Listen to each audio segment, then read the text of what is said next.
guys! Welcome back to my channel. So for today's video, mag-get ready with me tayo using my current favorite products. And I know, medyo hindi ko na talaga nasundan yung monthly favorites ko kasi talagang nahirapan ako dahil sobrang busy na schedule ko.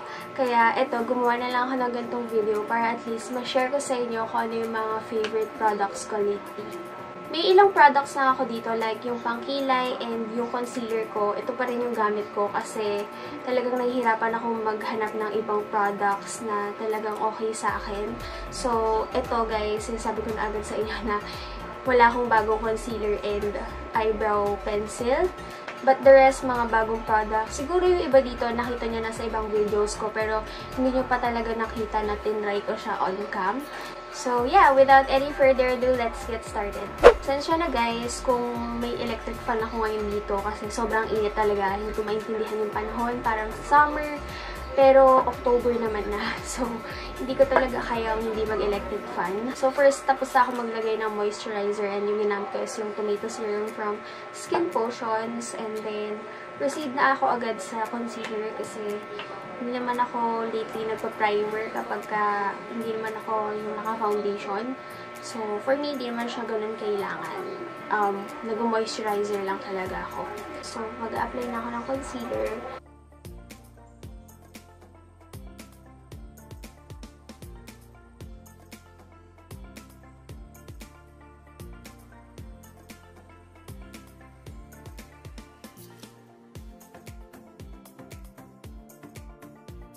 Tapos, kung napapansin nyo, may mga pimples ako sa noo. So, ang ginagamit ko pang conceal niyan is yung Maybelline Superstay Full Coverage Foundation. So, parang ginagamit ko to for spot concealing kasi yung age rewind na Maybelline is hindi niya ganun natatakpan. So, ito na lang yung ginagamit ko. Super konti lang naman para lang matakpan yung redness na.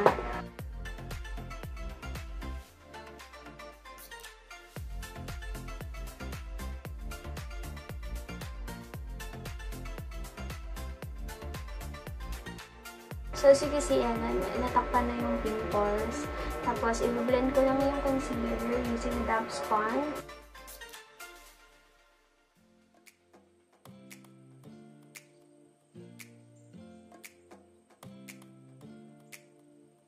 Bihira akong maglagay ng product dito kasi wala naman akong ganung tatakpan. May mga wings ako dyan, pero okay lang naman sa akin, nakikita siya.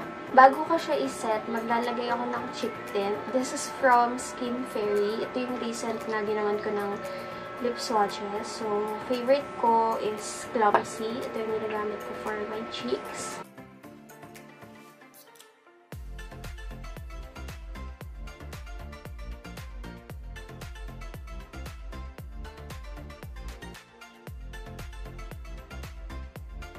Lalagay lang ako niyan para lang may konting color na yung cheeks ko. Pero later, gagamit ako ng powder blush. So now, isaset ko na yung face ko using my Maybelline Fit Me Matte and Poreless powder. I'm in the shade 230 Natural Buff. And sobrang ganda nitong powder na to.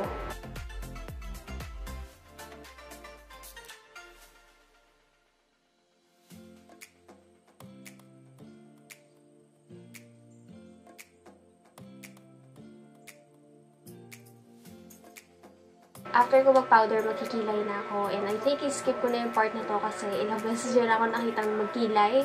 And yun lang guys, I'll be right back. Tapos ako magkilay. And again, yung ginamit ko is Designing Eyebrow Pencil from the Faceshop. Ang shade ko dito is number 4 Black Brown. Magdadagdag lang ako ulit ng powder guys kasi parang feeling ko may na-miss ako area kanina. Super love ko tong powder na to kasi it's matte, pero hindi siya yung ganong matte na matte. Ano yun? Yung parang sobrang dry talaga yung skin mo. Ito, super ganda pa rin ang skin mo kahit na matte siya.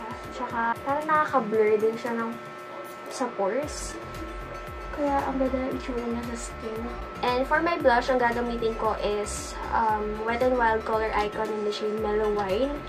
Guys, talaga skip ko na yung bronzer kasi, ayun ko, parang hindi siya talaga part ng routine ko. Unless may party or occasion ako pupuntahan, doon lang ako mag-bronzer and contour. Pero on a daily basis, talaga hindi ako gaganon. Blush lang, okay na ako.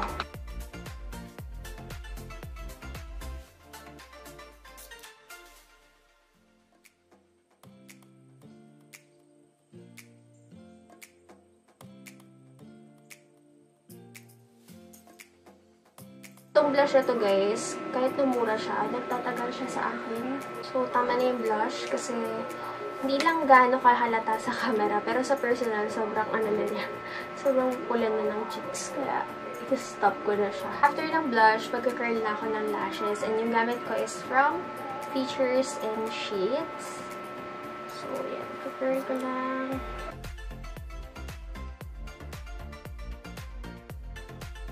And for my mascara, ang ginagamit ko lately is yung Voluminous Lash Paradise from Loreal.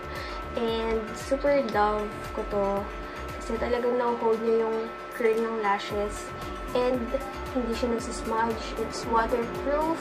Hindi niyo pa natatry to guys. Promise. Super ganda nito. Tsaka hindi siya nagka-clump. Before ako maglagay ng mascara sa bottom lashes ko, naglalagay muna ako ng nude na eyeliner sa aking waterline. So, favorite ko maglagay ng nude eyeliner kasi sobrang nakaka-fresh siya. Tingnan. Parang buhay na buhay yung eyes. And yung ginagamit ko is from Wet n Wild. Super haba niya. I think less than 100 lang ata to. Tapos, super ganda niya and naglalast siya sa waterline ko. This is the Coloricon Kohl Eyeliner. And this is in the shade Calling Your Buff. Joke. Ito ba yun? Ayan, basta yun. Basta nude.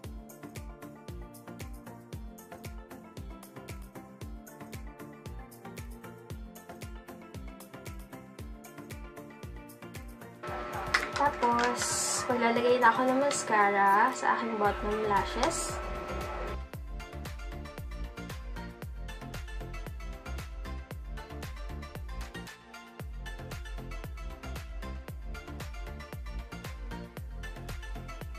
So, for highlight, ang gamit ko actually is eyeshadow from Clinique. Ito yung duo eyeshadow nila.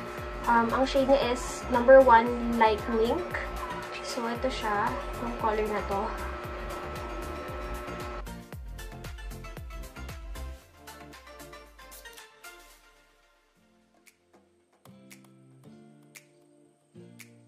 And for my lips, of course, Sunnies Face. Ang favorite combo ko is Nudist and 143. So, unahin ko muna yung Nudist. Oh, by the way, guys, ang ginamit ko palang lip balm is from Vaseline. Ito yung lip therapy in Rosy lips. Super duper love. Ginagamit ko din to every night bago ako matulog. So, ayan. So, apply ko muna yung Nudist all over. And then yung 143, parang ko-concentrate ko siya sa center.